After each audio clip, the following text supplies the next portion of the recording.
Welcome to the 13th message in this series on discipleship, and it is in Luke chapter 14.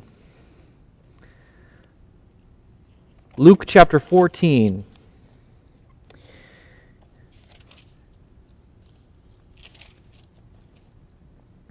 This message, this 13th message, is titled The Expense of Discipleship. The Expense of Discipleship. Typically, when you go to a store, you're buying something, you want to know how much it costs. I notice that with certain items, for example, if you go to a fancy restaurant, oftentimes they'll leave out the price. And it is intentional. They don't want you to know how much you're paying. You would rather not know how much you're paying. But when we go and buy items, usually we want that price tag to be on it. We want to have the correct price. We want to know how much our items cost because we want to know if we can afford it. You hate to have the embarrassment of thinking you can afford something, and then you get to the register and you have $20 in your hand, and you didn't realize that something was too much, and nobody wants to be that person who then has to go back in the line and bring that item back because they just can't quite afford it. It's embarrassing. We want to know how much something costs before we put it in the cart, before we commit to buy. Jesus encourages price checking. Jesus wants you to know the cost. He wants you to count the cost. He is clear with the cost, and he is clear with the expense. He doesn't hide the price. He doesn't short the price. He doesn't dress it up and make it look like it's less than he doesn't make discipleship look like it costs less than it actually does. He's clear about the price. That's what we see here in Luke 14. I'm going to read the entire chapter now. One Sabbath, when Jesus went to eat in the house of a prominent Pharisee, he was being carefully watched. There in front of him was a man suffering from dropsy. Jesus asked the Pharisees and experts in the law, "Is it lawful to heal on the Sabbath or not?" But they remained silent. So taking hold of the man, he healed him and sent him away. Then he asked them, "If one of you has a son or an ox that falls into a well on the Sabbath, will you not immediately pull him out?" And they had nothing to say. When he noticed how the guests picked the places of honor at the table, he told them this parable. When someone invites you to a wedding feast, do not take the place of honor, for a person more distinguished than you may have been invited. If so, the host who invited both of you will come and say to you, "Give this man your seat." Then, humiliated, you will have to take the least important place. But when you are invited, take the lowest place, so that when your host comes, he will say to you, "Friend, move up to a better place." Then you will be honored in the presence of all your fellow guests. For everyone who exalts himself will be humbled, and he who humbles himself will be exalted. Then Jesus said to his host, "When you give a luncheon or dinner, do not invite your friends, your brothers or relatives, or your rich neighbors. If you do, they may invite you back, and so you'll be repaid. But when you give a banquet, invite the poor, the crippled, the lame, the blind, and you will be blessed. Although they cannot repay you, you will be repaid at the resurrection of the righteous." When one of those at the table with him heard this, he said to Jesus, "Blessed is the man who will eat at the feast in the kingdom of God." Jesus replied, "A certain man was preparing a great banquet and invited many guests. At the time of the banquet, he sent his servant to tell those who had been invited, 'Come, for everything is now ready.' But they all alike began to make excuses. The first said, 'I have just bought a field and I must go and see it. Please excuse me.' Another said, 'I have just bought 5 yoke of oxen, and I'm on my way to try them out. Please excuse me.' Still another said, 'I just got married, so I can't come.' The servant came back and reported this to his master. And then the owner of the house became angry and ordered his servant, 'Go out quickly into the streets and alleys of the town, and bring in the poor, the crippled, the blind, and the lame.' 'Sir,' the servant said, 'what you ordered has been done, but there is still room.' Then the master told his servant, 'Go out to the roads and country lanes and make them come in, so that my house will be full. I tell you, not one of those men who were invited will get a taste of my banquet.'" Large crowds were traveling with Jesus, and turning to them, he said, "If anyone comes to me and does not hate his father and mother, his wife and children, his brothers and sisters, yes, even his own life, he cannot be my disciple.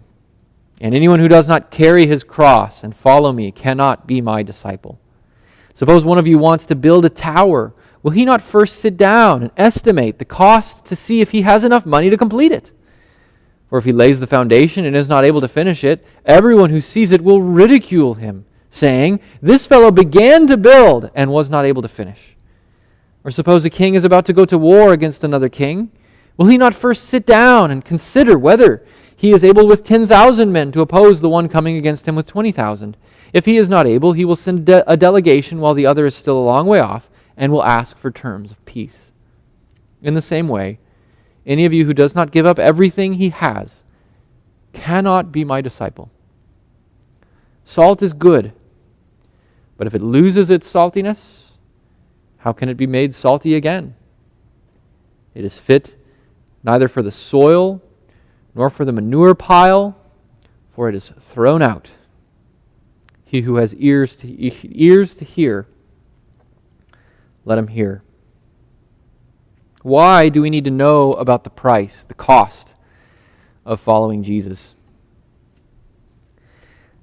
It is, according to Jesus, so that we don't go into it blindly, so that we don't step in halfway and then find ourselves stuck, find ourselves regretting what we had jumped into. He wants us to be fully in. He wants us to be fully committed. If we know the challenges and the choices ahead of us, we're more likely to keep following Jesus. We won't be surprised when the bill comes. If you don't know the cost and the bill comes and it's a huge bill, you think, that was a mistake. We should not have done that. Just recently, my wife and I had one of our vehicles that we brought to a repair shop in order to get repaired. And foolishly, I did not inquire, how much is this going to cost? I simply thought, well, we probably need it done, so let's get it done. And I brought it in, and I had it done, and the bill came. And I should have counted the cost. And it made me think, I wish I would not have done that. Or at least I wish I would have asked. But if going in I knew that was going to be the cost, then when the bill comes, and when the payment is due, I will not be surprised. Instead, I will say, we knew this was the case. This isn't a problem. We did it anyways. We knew what we were getting into. And when it comes to discipleship, Jesus wants us to know what we're getting into, so that when the bill comes, so that when the cost comes, we aren't surprised, we aren't regretful, and we aren't then lukewarm, looking to abandon, looking to jump ship.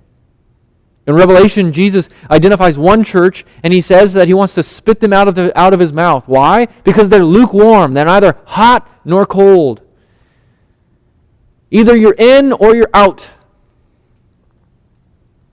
This makes me think about another thing that comes to my mind. In the United States, in American culture, there are still certain areas where Christianity is prevalent, where Christianity is still very much part of the fabric of the culture. It tends to be in the Midwestern United States and in the Southern United States, where most people in a community probably attend a church or are members of a church.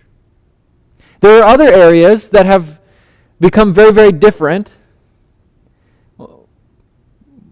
I have a wife who attended a university, a very, very secular state university in the United States.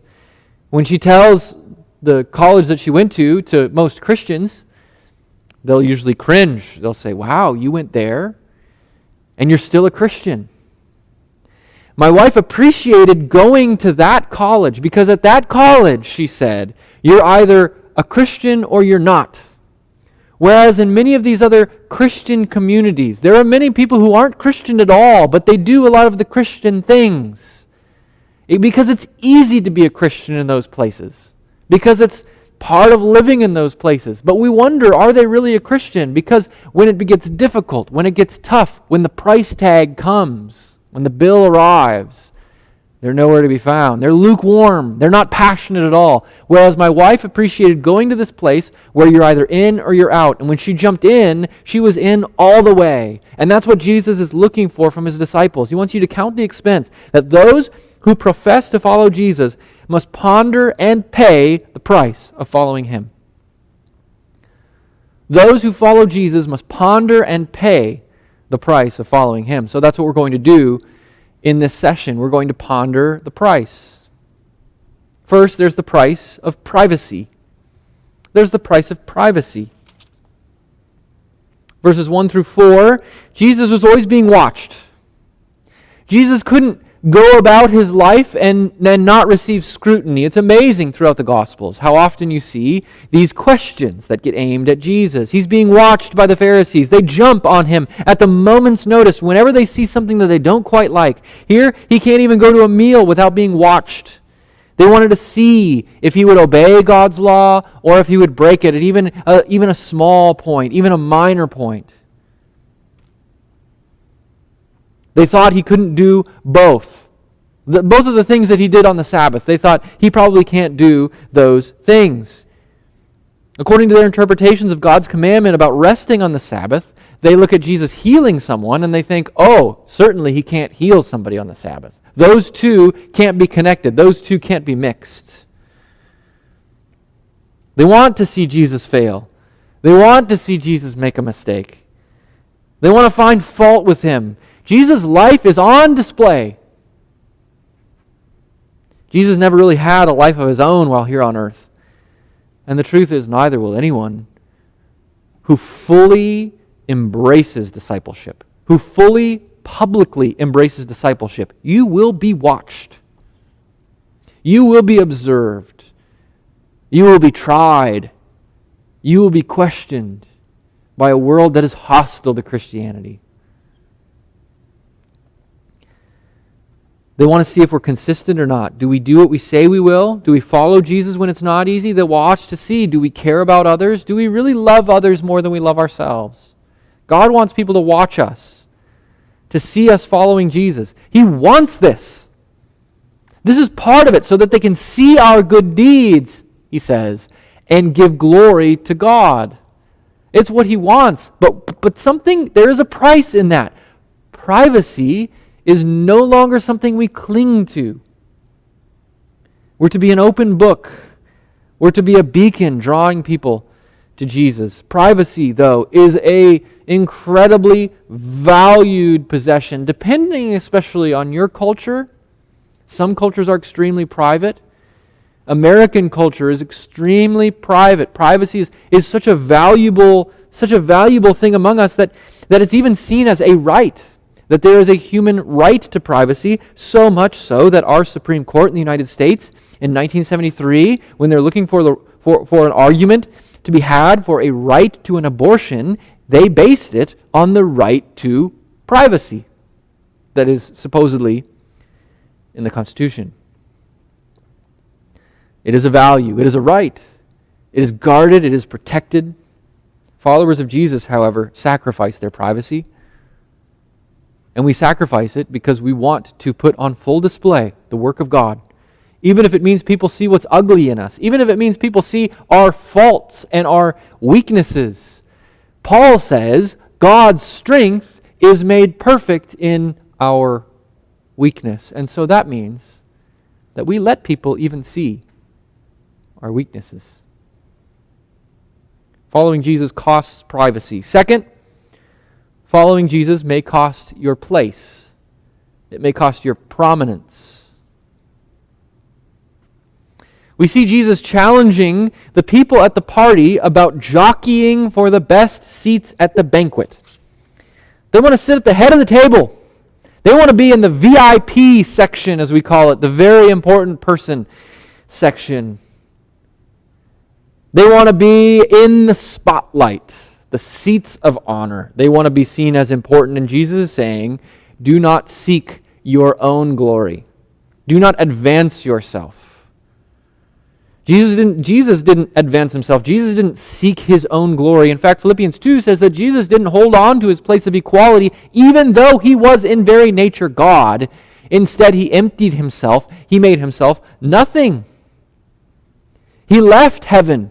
He took the place of a servant, and not only just being made in human likeness, but also giving himself up to the disgrace of death, even the disgrace, the utter disgrace of death on a cross. Talk about going into the banquet and finding the lowest place at the table. That's what Jesus did when he came to earth.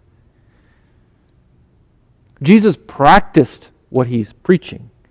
He's living out what he's commanding the disciples to do, to go and seek the lowest seat at the table. And that's what Jesus does when he comes to earth, dying on the cross. It's totally countercultural to the way that we think, though. We want the hot spot. We want the best spot. We want the front row seats. We want the best seats that you can find. We want to look out for ourselves. But if we want to follow Jesus, we need to be in the places where Jesus is. We need to follow him into the banquet and sit where Jesus sits. Now, there's a certain amount of logic to what he's saying here. It's just logical. You don't know what's going to happen, so you would rather be advanced by someone else than to advance yourself and then to be brought down a few rungs by the host. And later on in Scripture, Jesus will say that those who humble themselves will be exalted. How much better it is to be exalted by someone else than to exalt yourself. There's different ways that you can think about this. There's different ways that we don't know what's going to happen, and I've seen this in a few different ways. There's the story of those who will go to a sporting event. You go to a baseball game, and what are we thinking when we're at a sporting event? We think, boy, if only I had those seats. And so you leave your seats, you see some open seats that are better seats, and so you go and you go and you move and you sit in those seats, and later on in the game, somebody hits a baseball exactly to where you were sitting. You should have stayed where you were. I think of a time when I was in seminary. Seminary that I went to was in Southern California, and California is connected by huge freeways, huge roads with 6-7 lanes. And sometimes, I could not believe this, but sometimes there are traffic jams. Even with 7 lanes, they'll be filled with cars. And so if you're in the middle of that traffic jam, you see the other lane that's going a little faster. You see the other lane that's going to get there quicker. And so in that moment you think, well, should I move over? And so you move over to the other lane. And for a moment you're going and you're thinking, all right, now we're really going to get somewhere. And then it stops. And then the lane that you were in starts going. And it goes further and further. And you see even the car that you were right behind, and it zooms right by you. So you think, okay, now I'm going to go into that lane. And then you're going for a little while, and then it stops again. There's no getting ahead. We don't know what's going to happen. And Jesus is saying, you need to give that up. Trying to jockey for position. Trying to get ahead. Trying to advance yourself. And instead rely on the Lord to exalt you. Paul in 1 Corinthians 7 says that if a Christian is married, he should remain married. If he's single, be content with single. If a slave or at the lower economic end, stay there, because you can best serve wherever God has placed you.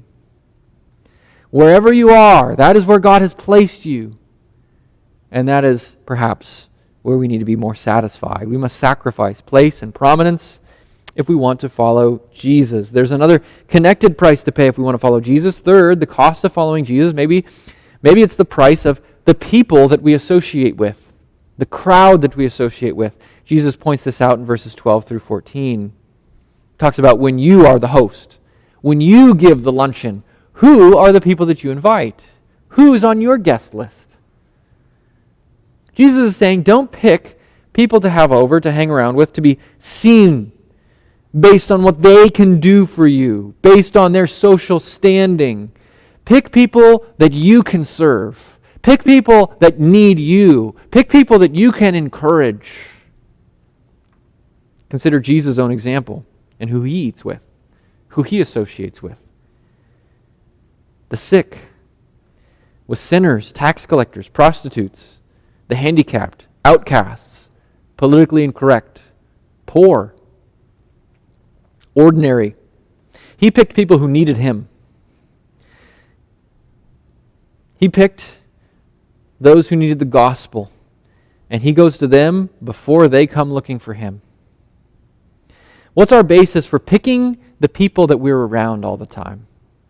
You take inventory of the amount of time that you spend with other people. What's the criteria for the people that you invest your time in? What you're able to give them, or what they can do for you, and what they bring you? The call here is not give up your friends, give up fellow Christians, give up your family. He's just saying, don't hang out only with them. Don't hang out exclusively with the people who do something for you. Don't avoid those who have nothing to give you. In fact, prioritize those who have nothing to give you. Go to them where they are. Following Jesus means we begin purposely pursuing people beyond those that make us comfortable or those that make us feel good. Fourth, following Jesus means pursuing other priorities. Pursuing other priorities. Verses 15 to 24, it's the parable about a man who throws a party. And when he gives the guests their invitations, that's when the priorities come out. That's when he sees their priorities. They make excuses for why they can't come. What we do with our time is the clear expression of our priority. It's become very popular in our own culture for people to talk about how they are busy. Oh, I can't make it to that because I'm busy. Oh, I didn't go to that because I'm busy. And what they really mean, but they aren't willing to say, is something else was a higher priority. We don't want to say that. We don't want to be that clear. We want to dress it up and say, oh, I was too busy. Your thing was good, it's just there was other things. And if we were honest, we'd say actually some other things were a higher priority. What we do with our time demonstrates our priorities. And so when the invitation comes out, come to my party, and the other people say, actually, I don't have time for that. It's a clear expression of their priority. And so he invites those who are needy and who will appreciate, who don't have better things to do. And the subtle implication, the subtle hint behind this whole parable is that these other things actually aren't better. It's meant to even show the ridiculous nature of some of these excuses. That this person who thinks that their field is so important or their 5 yoke of oxen is so important, it's meant for us to look at that and say, what a lame excuse. Because that's ourselves. Jesus is saying that to be at the feast, a person must want to be at the feast. You must have the right priority. The first people invited had other priorities and they missed out. Being at the feast, spending time with the host, it wasn't their priority. They gave excuses, but the excuses are all lame excuses. Somebody who buys a field sight unseen. Somebody who buys 5 yoke of oxen and they haven't even looked at them. And why couldn't the man with the new wife bring her along? The truth is that it's just not a priority. They don't actually want to be there. They've got other things that they'd rather do. And again, like I said, we have to see ourselves here. The parable makes us wonder if don't we often make excuses to God, even just on a day in, day out basis when it comes to spending time with the Lord. We take inventory of the time that we spent doing other things. When I get home, would I rather spend time with the Lord, or would I rather sit and watch something on TV? It's a lame excuse. There's a story of a pastor who would go into the neighborhoods around his church. He'd meet people, he'd invite them to church events. And there's one particular lady that he goes to the door, and she comes to the door, and he invites her to the event. And the literal excuse that she gives is, for this event, 3 weeks away, the excuse that she gives is, I think I'm going to be sick that day. I think I'm going to be sick that day. Our excuses usually do tell where our priorities are. What do we want? What do we love? What excuses have we made about why we can't follow Jesus right now? About why Jesus' word doesn't apply to me right now? What are we pursuing? What are we chasing? Where do we long to be? What do we devote our time? That's the priority. And the cost of following Jesus is that your time will need to change, and it will need to be rearranged to reflect His priorities. Jesus now brings us to what seems like an impossible price to pay in verses 25 and 27. It's the price of the persons close to us. Verse 26, if anyone comes to me and does not hate his father and mother, his wife and children, his brothers and sisters, yes, even his own life, he cannot be my disciple. Now this gets this text, in my experience, gets an immediate pushback, which I think is telling, which I think reveals something about our hearts. This immediate, but Jesus, what are you saying? And we have to anticipate this argument. Is Jesus saying we should hate our families? We're quick to jump at that. And that even that is somewhat telling about our hearts. But that isn't what he is saying. He is saying we should love him so much that our love for family almost appears to be as hatred. That we would give them up in comparison to the love that we have for him.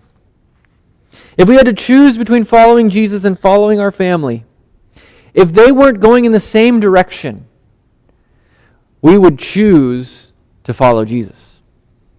That if two things were vying for our time, Jesus would be the one who would win out. And it's a high price to pay, there is no doubt. But think about it for a moment. As much as we love our families and they love us, have any of them sacrificed their life for our everlasting life? Are any of them our Lord, our King? Do any of them have a claim upon our soul? In the same way that Jesus has purchased our souls with his blood. Our parents give us life, but they didn't die to do that. They die spiritually, sacrificially. They give themselves for our own good.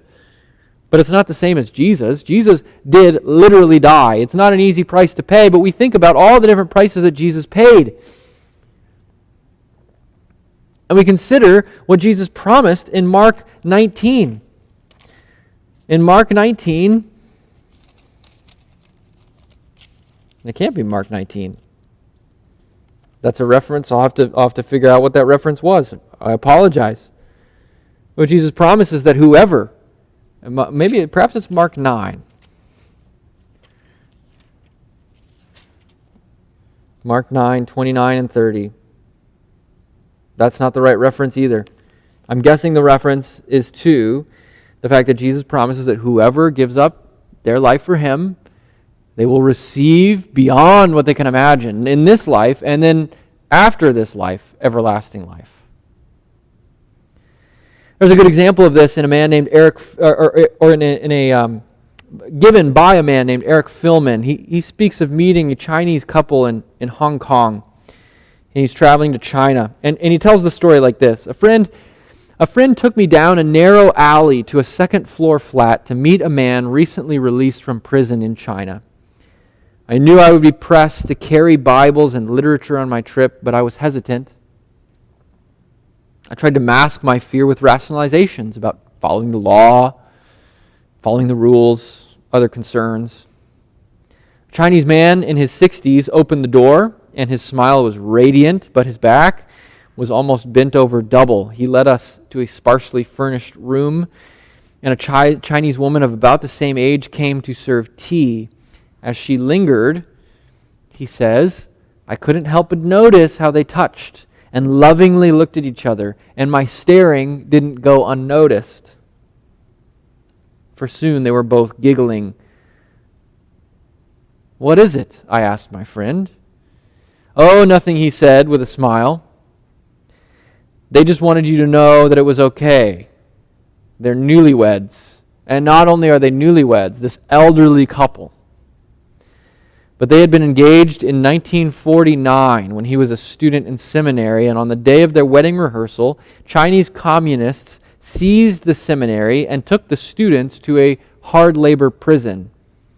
And for the next 30 years, the bride-to-be was allowed only one visit per year, and each time, following their brief minutes together, the man would be called to the warden's office, and the warden would say to him, "You may go home with your bride if you will renounce Jesus Christ." And year after year, the man answered simply, "No." I was stunned, he writes. How had he been able to stand the strain for so long, being denied his family, his marriage, even his health? And when I asked, he seemed astonished at my position. He replied, "With all that Jesus has done for me, how could I betray him?" And he writes, the next day I requested that my suitcase be crammed with Bibles and training literature for Chinese Christians. I determined not to lie about the materials and yet lost no sleep worrying about the consequences. And as God had planned, my suitcases were never inspected. Jesus had laid out the price, the cost, the expenses of following him. Following Jesus is expensive. It will cost everything. Discipleship is free and yet costs more than you can imagine. Those in persecuted countries teach us in free countries the true cost. They show us the price tag. In many ways, we don't get it. But anything worthwhile, you get what you pay for. And in the closing verses of Luke 14, Jesus lays out the challenge with two what-if situations. What if you were going to build something? You would calculate first to see if you had enough to finish the building. In our own area, there's a prominent building in a neighborhood. That was the builder started it, and then we don't really know what happened, but halfway through he stopped, and it's been sitting now for 3 years, halfway finished. The house is notorious, and the man is ridiculed. And Jesus is saying, rightly so. Do you want your life